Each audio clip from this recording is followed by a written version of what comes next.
تو نبوت کے علاوہ کوئی راہ نہیں ہے اللہ تک پہنچنے کی۔ اسی لیے رسول اللہ صلی اللہ علیہ وسلم کی خلافت کی حضرت شاہ ولی اللہ رحمۃ اللہ علیہ نے ایک جگہ تقسیم کی ہے، ظاہری خلافت کی اور باطنی خلافت کی۔ اور پھر اس پہ وہ کہتے ہیں کہ رسول اللہ صلی اللہ علیہ وسلم کی ظاہری خلافت جو تھی اس میں بیعت تھی، علم تھا، سلطنت تھی، حدود تھیں، طاقت تھی،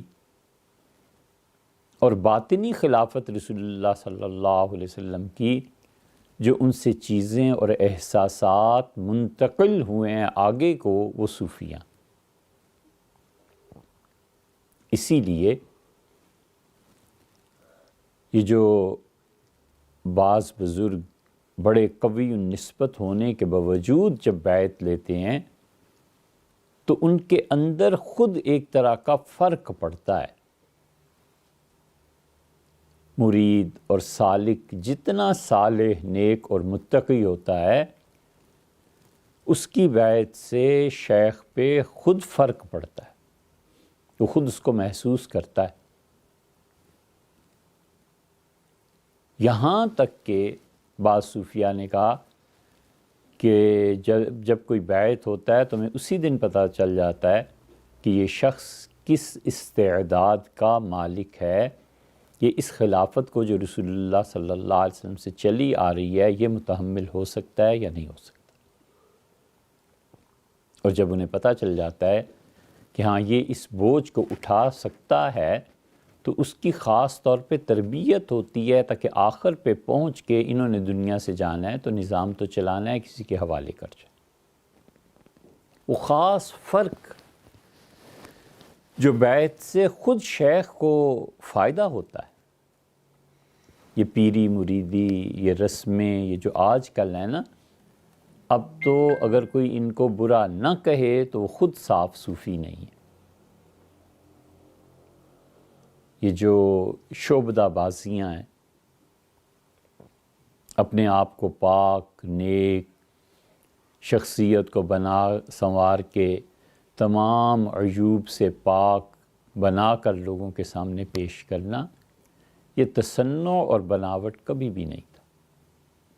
سیدھے سادے لوگ تھے، اپنے کاموں میں مصروف رہتے تھے، غلطی گناہ ان سے بھی ہوتا تھا، اللہ سے معافی مانگ لیتے تھے، اور اللہ کی محبت، اللہ کے ساتھ تعلق، اس کے گرد ان کا محور شخصیت گھومتی تھی۔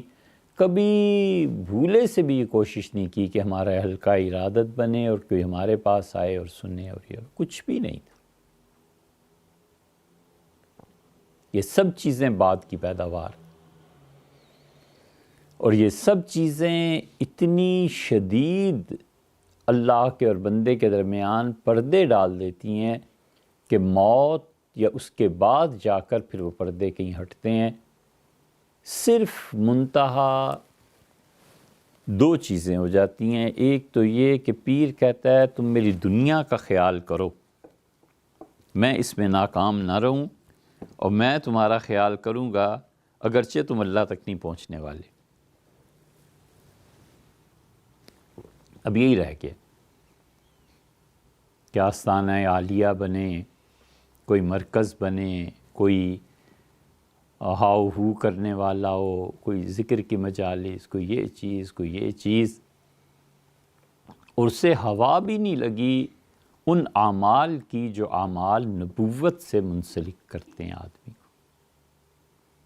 ایک یہ چیز رہ گئی ہے، اور ایک چیز جو استعداد پہ فرق ڈالتی ہے، قوی اور صادق النسبہ جو ہوتا ہے، جس کی نسبت سچی ہوتی ہے، وہ خود جانتا ہے کہ اس بیعت سے مجھے کیا فائدہ ہو رہا ہے، وہ یہ کہ شیخ کی استعداد بندگی پر فرق پڑ جاتا ہے۔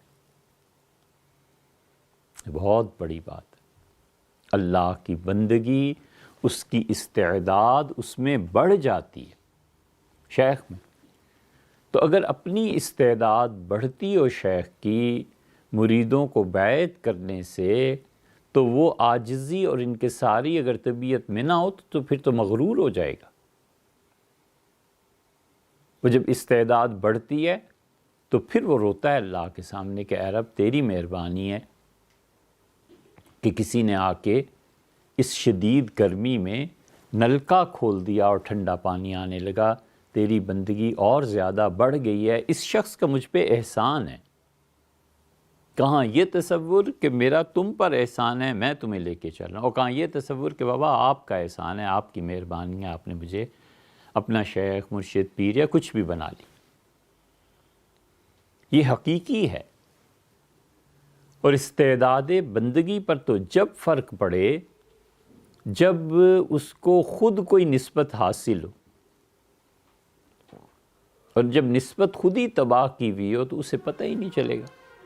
حضور اقدس صلی اللہ علیہ وسلم نے فرمایا، اور اونٹ ایسا بے وقوف کہ پتہ ہی نہیں چلتا کہ مالک نے مجھے باندھا کیوں ہے اور کھلا کیوں چھوڑ دیا ہے۔ باندھا تھا سزا دینے کے لیے، اس بے وقوف کو پتہ ہی نہیں کہ میری سزا ہے۔